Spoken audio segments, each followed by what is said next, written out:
Growing up, I was always asked, where are you from?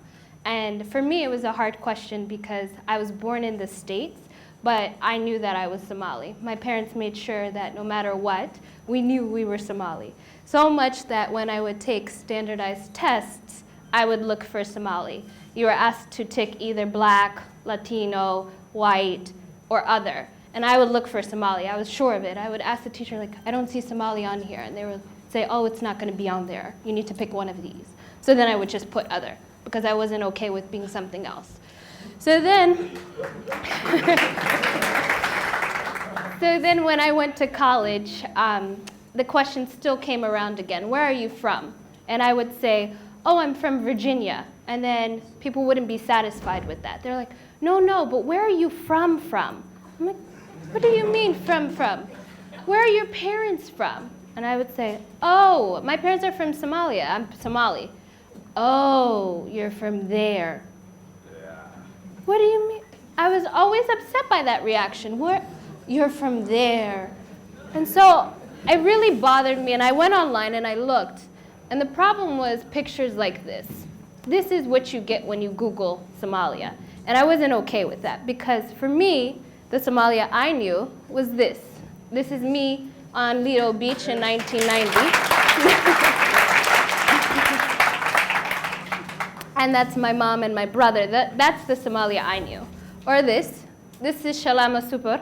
That's where my parents met. So that's what I knew. So the stories I knew were the positive ones. In face of everything going on, I still always thought Somalia was beautiful. So I decided to do something about that. I decided I wanted to come back. And so I went about developing a project called Don't Believe the Hype, The Real Somalia. And I told my parents I wanted to go back to bring back the good stories, the stories of the people that decided to stay, the people that were building businesses, the kids going to school. I wanted people to see this side of Somalia and not those bad pictures. So I went online, created this project, and in the first week, I raised over $1,000 to do this project. not so fast. But then what happened, you have to raise the full amount within 30 days. And I didn't reach my goal. I actually failed. And I was like, what went wrong? There's so many people curious about Somalia, but nobody wanted to contribute to this idea. So I was sad, I was upset, and this was back in May, so it's just recently. And I didn't know what to do because I knew that I really wanted to come back home. I wanted to come to Somalia. And then I got an email from my best friend, and it said, you don't lose until you stop trying. So I said it again, you don't lose until you stop trying. And I was like, you know what? Whatever, I'm still going. I'm going back home. I'm going to see Somalia for myself, and I'm going to find stories to share. I'm going to find people who are doing great things.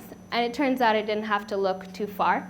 This is my little cousin, Marian Rooney, and she reminds me of the kid next door back in Virginia. She goes to school in the morning, she comes home, she goes and plays soccer. She's a diehard soccer fan, so much that she requested any clothes I send her must be Manchester United, nothing else. And I said, okay, she's like the kids next door, like these kids, smiling. They're not upset, they're happy with life. Then there's my uncle. I didn't have to look far for him either. He was actually my tour guide. But what I didn't know at first is that he's a businessman. He's an entrepreneur. He started a bakery and now has grown his business to have 7 bakeries. And he's still expanding. So for me, I was like, my uncle, he's a businessman. Then there was my parents, who for me, traveling back here was a big decision for myself, but for them, they've been back. But this is their first time in Somalia in 31 years together. So for me, it was a real eye-opening thing that they got to be here together. I got to see them at the airport, hug each other, and it felt like something was right finally, that this is where I should be, this is where they should be. This is my dad laughing at something I was saying on Jazeera Beach, and it was no crazy bad picture there. It was just people playing in the water or enjoying a meal at the restaurant. This is probably one of the big, profound moments for me. This is when I got to see the house that my parents were married at, where my oldest brother was born. And initially when I saw it, I thought to myself, oh goodness, it is broken. What are we gonna do? And then when I went back with my parents, They didn't even talk about the parts that were broken. They just showed me, this is the room where we were. This is where your brother was. This is where the kitchen was, the living room. They remembered the good parts. So in their eyes, they were reliving the beauty of Somalia. And they didn't see anything bad. They just decided, oh, we're going to build on this foundation. It's strong enough. We don't need to tear it down and start with something new. What we have is beautiful.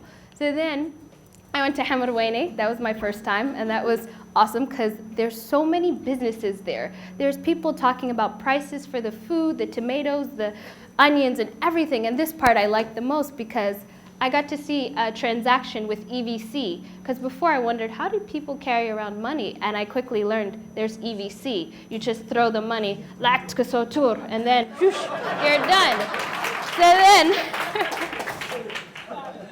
So this is the end for me. This is where it hit me that I was finally home. I was standing on top of Oriental Hotel, overlooking the beach, and I finally felt at peace. I felt like where I was from didn't have to be a negative place. And if it was negative for somebody, it wasn't for me. Where I'm from is Somalia. I was born abroad, but I'm Somali. and what I want people to understand now is that they should come and rediscover what's going on here, because things are changing. I can walk the streets. I can go to the local store and buy food. I can go even buy a coffee and send the money via telephone. And I don't have to sit in the dark like people think Somalia is.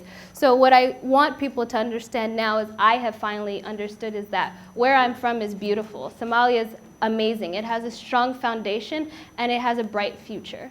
Thank you.